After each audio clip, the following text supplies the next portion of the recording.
మీ ఎలాంటి వ్యాపార ప్రకటనలకైనా వెంటనే మా ఛానల్ సంప్రదించండి. అందరికీ నమస్కారం. నేను శిరీష. ఈరోజు మనతో పాటు ఉన్నారు ప్రముఖ ఆధ్యాత్మికవేత్త, జ్యోతిష్య వాస్తు పండితులు, శ్రీ లలితాదేవి ఉపాసకులు, బ్రహ్మశ్రీ నానాజీ పట్నాయక్ గారు. గురుగారితో మాట్లాడదాం. గురుగారు నమస్కారం. గురుగారు, ముఖ్యంగా ఈ డిసెంబర్ మాసంలో కన్యా రాశి వారికి ఎలా ఉండబోతుందంటారు? ఎలాంటి జాగ్రత్తలు తీసుకోవచ్చు అంటారు? ఏ దైవాన్ని పూజించమని? తప్పకుండా అమ్మ. కన్యా రాశి వారికి సప్తమంలో శని, 6లో రాహువు, 12లో కేతువు, 3వ స్థానంలో 3 గ్రహాలు సంచరిస్తున్నాయి. లగ్నాధిపతి 2వ స్థానంలో ఉన్నాడు. 7వ తేదీ నుంచి 3వ అధిపతి 4లోకి వెళ్తున్నాడు. అయితే ఈ గ్రహస్థితిని అనుసరించి అసలు వీళ్ళకి ఎటువంటి కండిషన్ ఉంది ఈ నెల, ఎటువంటి విషయాల పట్ల జాగ్రత్త తీసుకుంటే చాలు ఎప్పుడు కూడా. ఎందుకంటే గోచారం ఎందుకు చెప్పుకుంటామంటే, మనం ఎక్కడ ఏ స్టెప్ తీసుకోవాలి. ఇప్పుడు ఏం లేదమ్మా, వెళ్తూ ఉన్నాం, స్పీడ్ బ్రేకర్ వచ్చింది, అలాగే వెళ్ళిపోతే జంప్ అవుద్ది. సింపుల్ కదా. అక్కడ జాగ్రత్త తీసుకుంటే, అలాగే లైఫ్ అంతా కూడా ఎక్కడ జాగ్రత్త తీసుకోవాలి. అదేదో పవన్ కళ్యాణ్ సినిమాలో డైలాగ్ ఉంటుంది, ఎక్కడ తగ్గాలో ఎక్కడ నెగ్గాలో తెలుసు అని.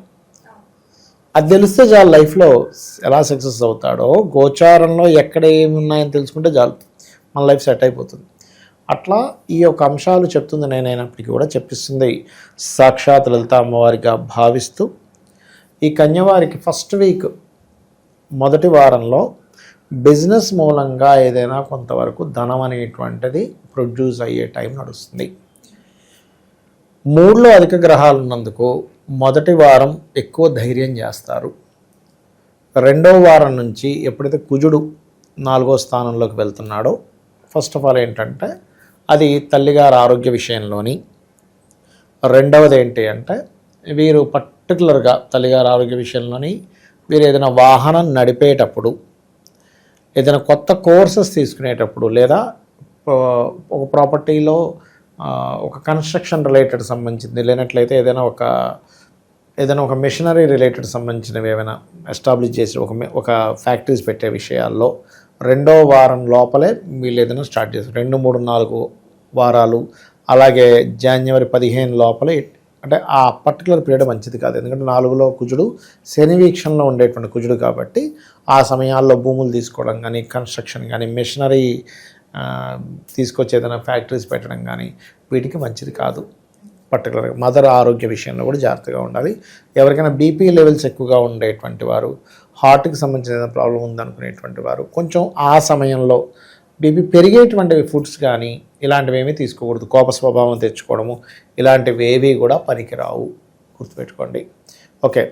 అట్లాగే వీరికి ఉద్యోగ సంబంధించినటువంటి విషయంలో బ్యాంకింగ్ సెక్టార్స్, ఈ ఫ్యాక్టరీస్లోని, లేనట్లయితే మనకి చూడండి భూగర్భ సంబంధించిన కొన్ని ఉంటాయి, ఇటువంటి వాటిల్లోని కొత్త జాబ్స్ వస్తాయి. కాకపోతే ఆ జాబ్స్లో కొంత స్ట్రెస్ కూడా వీళ్ళకు ఉంటుంది. పొరపాటును కూడా ఇన్వెస్ట్మెంట్స్ విషయంలో మంగళ ఆదివారాలు చేయకూడదు. వీలైనంత మటుకు ఆదివారం మంగళవారం అవాయిడ్ చేసేసి మిగతా వారాలు కూడా ఎటువంటి వాటి మీద ఇన్వెస్ట్మెంట్ చేస్తున్నాము ఏమిటి అనేటువంటిది కాస్త పర్టికులర్గా చూసుకొని ఇన్వెస్ట్మెంట్ అనేటువంటిది చేయాలి. అది. అండ్ అలాగే శత్రువుపై జయం అయితే ఉంటుంది, పర్టికులర్గా 6లో రాహు ఉన్నందుకు.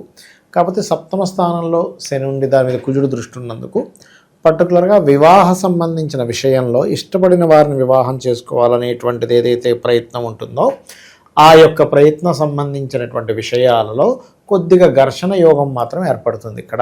ఎందుకంటే 7మంలో శని పంచమాధిపతి, కానీ ఆయనకే 6వ ఆధిపత్యం కూడా వచ్చింది.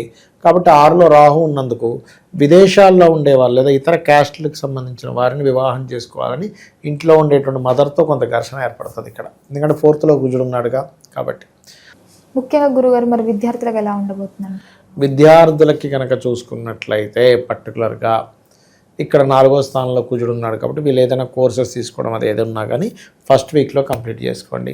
సెకండ్ వీక్, థర్డ్ వీక్లోకి వెళ్ళేసరికి ఏమవుతుందంటే, ఒక్కోసారి మనం చూడండి ఏదో ఆన్లైన్లో కోర్స్ తీసుకుందామని డబ్బులు కడతాం, తీరా చూస్తే అది ఫ్రాడ్ అని తెలుస్తుంది.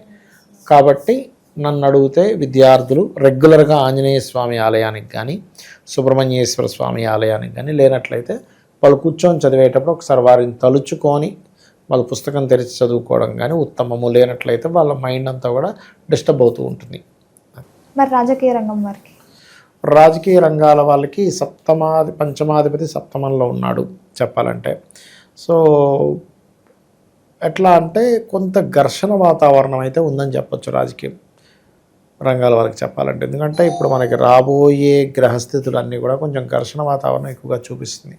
కాబట్టి కొంచెం అగ్రెసివ్గా కొన్నిటిని ఎదుర్కోవాల్సిన పరిస్థితి, అగ్రెసివ్గా స్పందించాల్సిన పరిస్థితి కన్యవారికి వస్తుంది. కొన్నిసార్లు చూడండి, గట్టిగా అవతల వాళ్ళకి మనం అగ్రెసివ్గా చెప్తేనే ప్రజలు కూడా నమ్మకం. ఎలా అంటే ఇప్పుడు ప్రజలకు ఎట్లా ఉంటుందంటే, లీడర్ అనేవాడు ఆ లీడర్షిప్ క్వాలిటీలు వాళ్ళ మాటల్లో తెలియాలి. ధైర్యంగా ఉన్నాడు, చాలా ధైర్యం, డేరింగ్, డాషింగ్, లయన్ అంటుంటాం. ఈ లీడర్ని లయన్తో పోలుస్తాం, జింకలతోని మేకలతోని పోల్చాం. ఎందుకు పోల్చాం? వాళ్ళల్లో ఆ తత్వం కావాలని ఎక్స్పెక్ట్ చేస్తుంటారు. అట్లా ముఖ్యంగా గురుగారు, మరి సినీ రంగంలో ఉన్న వారికి, రాజకీయ రంగంలో ఉన్న వారికి ఈ మాసం అంతా ఎలా ఉండబోతుందంటే? సినిమా రంగాల వాళ్ళకి చూసుకున్నట్లయితే కొన్ని కొత్త ప్రయత్నాలు సక్సెస్ అవుతాయి. వాళ్ళంతటా వాళ్ళే, సినిమా ఫీల్డ్ వాళ్ళే కొంత పిలిచి ఫస్ట్ 20వ తేదీ వరకు 3వ స్థానంలో, అంటే 3వ స్థానం పరిచయ స్థానం కాబట్టి వాళ్ళంతటా వాళ్ళే వచ్చి అవకాశాలు ఇచ్చేటువంటి ఆస్కారం అధికంగా కనబడుతుంది చెప్పాలంటే ఇక్కడ. సో గురుగారు, ముఖ్యంగా ఈ మాసంలో వీరికి గృహయోగం, వాహన యోగం ఉందంటారా? వాహన యోగం, గృహయోగాలు ఫస్ట్ వీక్లోనే తీసుకోవాలమ్మా. ఇందాక నేను మీకు స్టార్టింగ్లోనే చెప్పాను, కుజుడు 4లోకి వెళ్తే శని దృష్టిలో ఉన్నాడు. ఫస్ట్ వీక్ దాటిన తర్వాత దాదాపుగా 1.5 year వరకు 1.5 month వరకు తీసుకోకపోవడమే మంచిది. ఓవరాల్గా ఈ మాసం అంతా వీళ్ళకి అనుకూలంగా ఉండాలంటే ఏ దైవాన్ని పూజించమంటారు? ఎలాంటి పరిహారాలు చేస్తారు? వెంకటేశ్వర స్వామి యొక్క ఆరాధన చేయడము, చండీ పారాయణం చేసుకోవడము, గోవులకి గ్రాసము, బెల్లము, క్యారెట్స్ తినిపించడం మంచిది. గురుగారు, ఇంతవరకు మనము గోచార జాతకాల గురించి చెప్తున్నారు. సో వ్యక్తిగతంగా మన జాతకాలని ఎలా తెలియజేస్తారు గురుగారు? ఏం లేదమ్మా, ఫస్ట్ ఆఫ్ ఆల్ గోచార ఫలితం ఈజ్ ఇప్పుడు మార్కెట్ ఎట్లా ఉంది, బయట వాతావరణం ఎలా ఉంది అలాంటిది. పర్సనల్ చార్ట్ ఈజ్ మనము కంప్లీట్గా ఈ జీవుడు. ఇప్పుడు ఎగ్జాంపుల్ ఇక్కడ నుంచి నేను ఒక అమీర్పేట వెళ్ళాలి, ఆటోలో వెళ్ళొచ్చు, కారులో వెళ్ళొచ్చు, మెట్రోలో వెళ్ళొచ్చు, ట్రైన్లో వెళ్ళొచ్చు, ఉదాహరణ చెప్తున్నా. రకరకాల మార్గాల ద్వారా వెళ్తా, బైక్ మీద వెళ్తా. అసలు నేననేవాడినే శక్తి లేదు, నాకు జ్వరం వచ్చింది, ఎలా వెళ్తా? నీరసంగా ఉంది, నేను వెళ్ళలేనంట. అంటే ఇన్ని ఉన్నాయి. కానీ అదే గోచారంలో ఇప్పుడు క్యాబులు బంద్ అయ్యాయి, ఆటో ఆప్షన్ ఉంటుంది. ఆటోలు కూడా తిరగట్లేదు, ఫ్రెండ్ బైక్ వేసుకొని వెళ్ళొచ్చు, నా బైక్ ఉంటే వెళ్ళొచ్చు. అవునా? అంటే ఏదో ఇంకొక ఆప్షన్లో మనం వెళ్తాం, గోచారం సరిగ్గా ఉండాలి. కానీ మనమే సరిగ్గా లేకపోతే అసలు ప్రయాణమే జరగదు.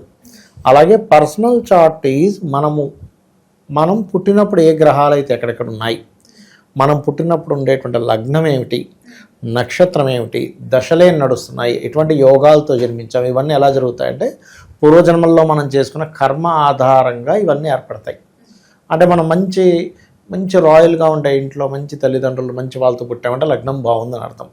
మంచి సంపాదన, కొంతమంది చోటు పెద్దగా చదవకపోయినా బాగా సంపాదిస్తారు, లక్షల కోట్లు సంపాదించేస్తున్నాడు. తీరా చూస్తే 7వ తరగతి చదువుకున్నాడు. నేను చూసే ఒక జాతకం, 3వ తరగతి చదువుకున్నాడు. ఆయన సంతకం కూడా పెట్టరని రాజు, నెలకు ₹1 సంపాదిస్తున్నాడు. ఎట్లాగా అంటే అంతే ధనయోగం ఉంది, సంతకం కూడా పెట్టరని రాదు ఆయనకి. పెద్ద ఏజెన్సీ నడిపేస్తున్నాడు. ఏం చేస్తాం? అంతే. అంటే అతనికి టీము అంత అలా కుదిరారు.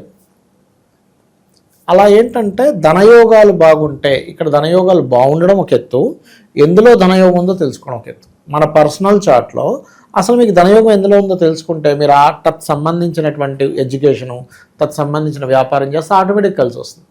ఇక మనం ఎప్పుడు మనకి డబ్బులు ఇబ్బంది వస్తుందంటే, మనకి కలిసి రాని దాంట్లో మనం వేలు పెడతాము, అది మీకు కలిసి రాదు. ఎలా వస్తుంది? ఇప్పుడు భూమి లోపల ఇక్కడ వాటర్ పడతాయంటే అక్కడే తవ్వాలి, ఇంకో దగ్గర తవ్వుతే ఏమవుతుంది? శ్రమ, ధనం వేస్ట్, శ్రమ వేస్ట్. ఎలాగో ఇది కూడా అంతే. అలాగే కొంతమందికి అన్నదమ్ములతో గొడవలు ఉంటాయి. ఎందుకు ఉంటాయి అంటే మీరు పూర్వజన్మలో చేసిన అన్నదమ్ములతో, నక్కచెల్లెలతో చేసిన గొడవలు ఈ జన్మలో కర్మ రూపంలో వస్తుంది. అలాగే ఏం చదువుకోవాలి, అసలు ఏ దిశలో మీరు ఇల్లు కట్టుకుంటే మంచిది. ఆల్ డైరెక్షన్స్ ఈజ్ గుడ్, కానీ ప్రతి ఒక్కరికి ఒక డైరెక్షన్ మీకు అద్భుతమైన యోగాన్ని ఇస్తుందని ఉంటుంది. అది తెలుసుకోగలరు, అది పర్సనల్ చార్ట్లో తెలుస్తుంది. అలాగే సంతానం అభివృద్ధి అవ్వాలంటే ఏం చేయాలి, సంతానం ఎందుకు లేట్ అవుతున్నారు, ఎలాంటి సంతానం పొందుతారో మీరు ఇప్పటికిప్పుడు జాతకం ఇస్తే ఎవరిదైనా, నాకు తెలియదు, మీ ఫోన్లో ఏదో ఒక నెంబర్ ర్యాండమ్గా తీసుకోండి. ఇప్పుడు మీరు ఫోన్ ఓపెన్ చేసి ఆయన్ని ఒక ర్యాండమ్గా కొట్టమంటే కొడితే వాళ్ళ సంతానం గురించి ఇప్పుడు చెప్పచ్చు. ఎలా ఉంటారు? అమాయకంగా ఉంటారా, లేకపోతే స్పిరిచువల్గా ఉంటారా, అగ్రెసివ్గా ఉంటారా, ఫ్యామిలీని వదిలిపెట్టి ఉండడానికి ఇష్టపడతారా, ఫ్యామిలీతో ఉండడానికి ఇష్టపడతారా, అన్నీ తెలుస్తాయి. అట్లా సంతాన అభివృద్ధికి ఏం చేయాలి, అసలు ఎప్పుడు వివాహం చేసుకుంటే మంచిది. ఇప్పుడు చాలామంది మ్యారేజ్ మ్యాచింగ్స్ చూసామండి కానీ డివోర్స్లు అయిపోతున్నాయి అంటాం కదా. కారణం ఏమిటి అంటే వాళ్ళు కేవలం మ్యాచింగ్స్ చూస్తారు, కానీ వాళ్ళకి సరైన సమయమా కాదో చూడరు.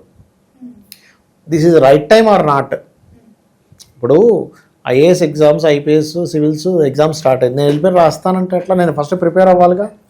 నేను ప్రిపేర్ అవ్వకుండా వెళ్ళిపోయి రాసేసి నేను ఫెయిల్ అయ్యాను, ఇదంతా చీటింగు, అసలు వాడు ఏం దిద్దుతున్నాడు ఏంటో అంటే నేను ఫస్ట్ ప్రిపేర్ అయ్యి వెళ్ళాలా. అట్లాగే వీళ్ళకి వివాహ యోగం నడుస్తున్న సమయంలో వెళ్ళరు, చేసుకోరు. వివాహం నడవని సమయంలో వివాహం చేసుకోవడము, మంచి ముహూర్తం పెట్టుకున్నాం, మ్యాచింగ్ చూసాం, 36కి 18 వచ్చేసి అయినా కానీ ఎందుకు విడిపోయారు అర్థం కావట్లేదు, బాధపడుతూ ఉంటారు.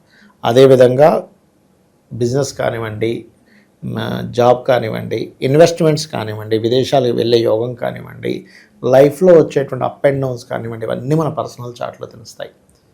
సరే నాకు జాతకం లేదు, ఏమీ లేదు, నేను సింపుల్గా ఒకటే చెప్తా, మీరు నిత్యము ఉదయం సాయంత్రం అమ్మవారి ఆరాధన చేయండి, లలితా సహస్రనామాలు చదువుకొని అమ్మవారి మీద పూర్తి నమ్మకం పెట్టుకొని, అమ్మ నా పని నేను ధర్మంగా చేసుకుంటూ వెళ్ళిపోతాను, నీదే బాధ్యత అనుకుంటే వెళ్ళిపోతాను, ఆవిడ అన్నీ చూసుకుంటుంది, నీకేమీ తెలియదు అనుకుంటే.